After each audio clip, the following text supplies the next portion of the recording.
Quando nós falamos dos princípios do processo penal, nós temos que lembrar que nós temos aqui o princípio da busca real, deixa eu colocar para vocês aqui, princípio da busca da verdade real, nós já falamos um pouquinho disso na outra aula, princípio da oralidade, em que nós temos a concentração, a imediatidade, a identidade física do juiz, temos a indivisibilidade da ação penal privada para evitar que seja utilizado como vingança, você vai escolher contra quem você vai propor ação, então há uma indivisibilidade aí, comunhão de provas, impulso oficial, livre convencimento motivado e a lealdade processual. Quando nós falamos na verdade real, quando nós temos aqui a verdade real, vou colocar aqui, verdade real, nós temos que saber que esse princípio ele não é absoluto. Não é absoluto. Nós já aprendemos na aula anterior que lá no artigo 5º, inciso 56 da Constituição Federal, são inadmissíveis no processo penal as provas obtidas por meios ilícitos. Não só no processo penal, como qualquer processo. Ocorre que há uma exceção no processo penal que eu posso utilizar de provas ilícitas para absolver o réu. Há um entendimento desse. Então, esse princípio da verdade real, ele não é absoluto. Nós temos que lembrar também que, na verdade, no processo civil, busca-se a verdade formal. E no processo penal, busca-se a verdade material. Vamos colocar como observação. Vale lembrar que a busca pela verdade no processo civil, ela é diferente do processo penal, porque busca é a verdade formal. Então, nós temos verdade formal aqui. Vamos corrigir aqui. No processo penal, busca-se a verdade material. Então, muita atenção. Verdade real não é absoluto. Nós temos as exceções, então nós já mencionamos. Quando nós falamos do princípio da oralidade, no processo penal é a regra.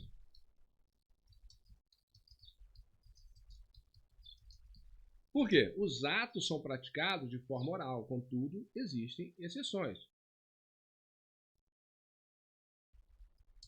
Então, no processo penal é a regra. E nós temos a questão da concentração. Nós também temos aqui oralidade, os atos praticados de forma oral. Nós temos a questão da concentração. O juiz concentra os atos da instrução em uma audiência, está lá no artigo 400 do Código de Processo Penal. Também existem exceções. Nós temos ali, então, o princípio da oralidade, o princípio da concentração. Nós podemos mencionar aqui o artigo 400 do CPP, pois confere lá. Temos o princípio da imediatidade, em que o magistrado, em regra, tem contato direto com a colheita da prova, imediatamente ele vai ter contato direto com a colheita da prova, por isso que as provas são repetidas, né, no Poder Judiciário, depoimento do réu, no inquérito, repete lá, então isso é imediatidade. E temos a identidade física do juiz. Identidade física do juiz. Está lá no artigo 399, parágrafo 2º do Código de Processo Penal. Em regra, o juiz que processou, em regra, ele julga, mas também temos exceções. Então, esses são alguns princípios: oralidade, concentração, imediatidade. Vamos só colocar na imediatidade aqui, né? O magistrado, o juiz, tem contato direto com a colheita da prova. Vimos aqui que tudo são regras, mas existem algumas exceções. Lá, quando eu mencionei lá em cima a questão do princípio da indivisibilidade da ação penal privada, o intuito dessa indivisibilidade da ação penal privada é evitar a vingança, é evitar que haja vingança, impedir. Esse princípio, ele se aplica na ação penal privada, de acordo com a jurisprudência. O ofendido, ele não pode escolher contra quem deseja abrir um processo. Porque se ele puder escolher contra quem, tem duas pessoas, eu quero abrir só contra aquela pessoa, A, não quero abrir contra o B. Nós teríamos aí o princípio da vingança, né? Impedir, né? E o princípio da indivisibilidade da ação penal visa impedir a vingança que pode ser praticada por uma das partes. Temos também o princípio da comunhão das provas. Uma vez produzida a prova, ela pertence ao juízo e pode ser utilizada para todas as partes. Então, uma vez produzida, pertence ao juízo e pode ser utilizada por todas as partes do processo. Temos também o impulso oficial. Esse impulso não deve ser confundido com iniciativa. Uma vez iniciada a ação penal, o juiz tem o dever de promover o seu andamento até sua etapa final. Isso de acordo com o que está previsto no artigo 251 do Código de Processo Penal. Lembre-se, toda vez que eu citar o artigo, você tem que ir lá no seu Vadmer e conferir a leitura do artigo. Porque muito interessante, eu coloco aqui na tela. Mas não vamos deixar de fazer a leitura desses artigos. Então vamos colocar aqui, uma vez iniciada a ação penal, o juiz deve promover o seu andamento até a sua etapa final, né? Até o final. Artigo 251 do Código de Processo Penal. Então, nós temos aí o mencionamento, o artigo 251, que menciona a questão do impulso oficial. Livre convencimento, outro princípio também nós temos, livre convencimento motivado, ou também da persuasão racional. Persuasão racional. Ó, o juiz é que vai formar o convencimento. E ele forma o convencimento de forma livre. Mas tem que fundamentar o posicionamento dele. Ele tem que fundamentar no momento de que ele for prolatar uma decisão. E isso tem previsão lá no artigo 93, inciso 9 da Constituição Federal, e no Código de Processo Penal também lá no artigo 155. Então, livre convencimento motivado. Então, o juiz forma seu livre convencimento, mas tem que fundamentar. Artigo 155 e artigo do CPP e artigo 193, inciso 9 da Constituição Federal.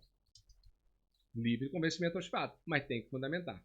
A exceção que nós vamos encontrar aqui, exceção é o tribunal do júri. Porque o tribunal do júri,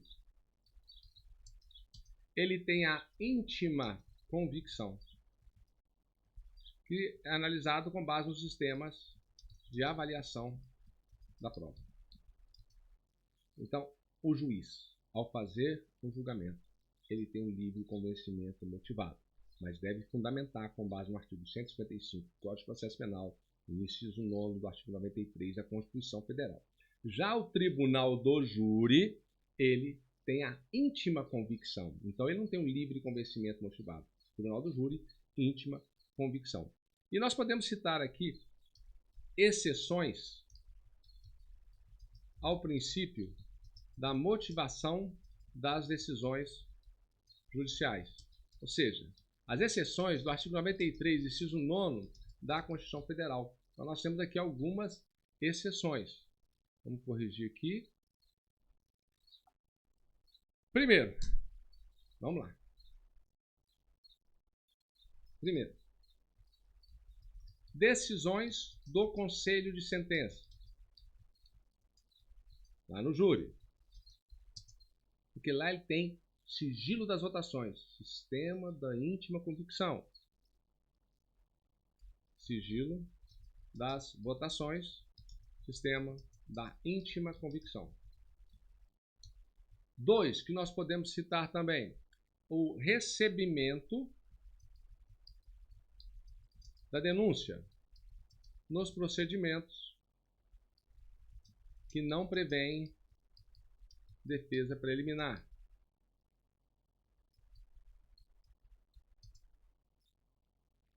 e despachos de mero expediente.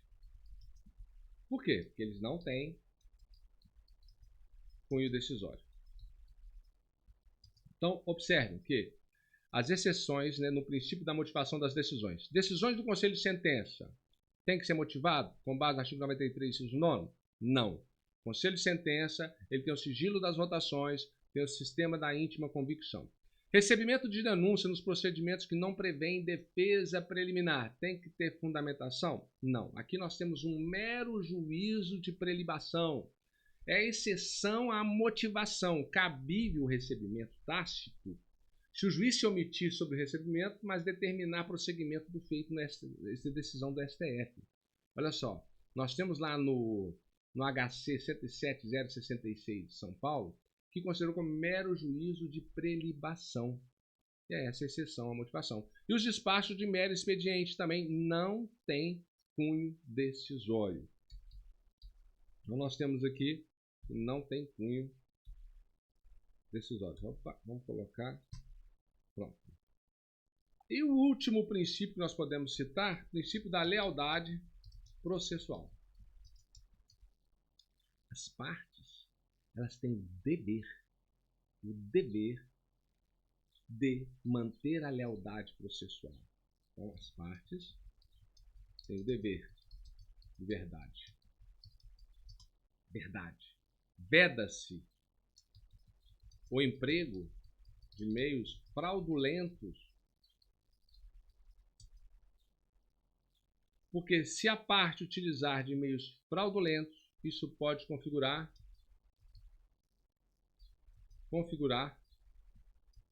crime nos termos do artigo 347 do Código Penal ali. É Código Penal agora.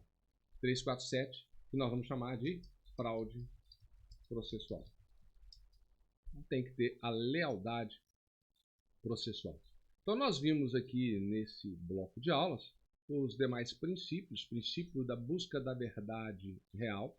Vimos que a busca da verdade real ela é material, é analisada ao caso concreto, diferencia-se do processo civil que busca a verdade formal.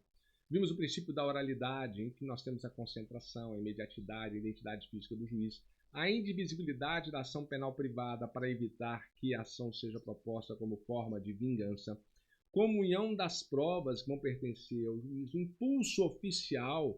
Nós temos o livre convencimento motivado e vimos que o artigo 93, inciso 9 da Constituição Federal não se aplica em todas as decisões. Vimos as exceções em que nós teremos aqui a questão do decisões do Conselho de Sentença, não se aplica, recebimento da denúncia nos procedimentos que não prevêem defesa preliminar, despacho de mero expediente. E a lealdade processual que deve ser utilizada pelas partes para que se evite o crime do 347, está relacionado com a fraude processual. Próximo bloco, continuaremos com mais assuntos de processo penal para você. Vá lá, confere os artigos e continue estudando. É sua prova. Até mais.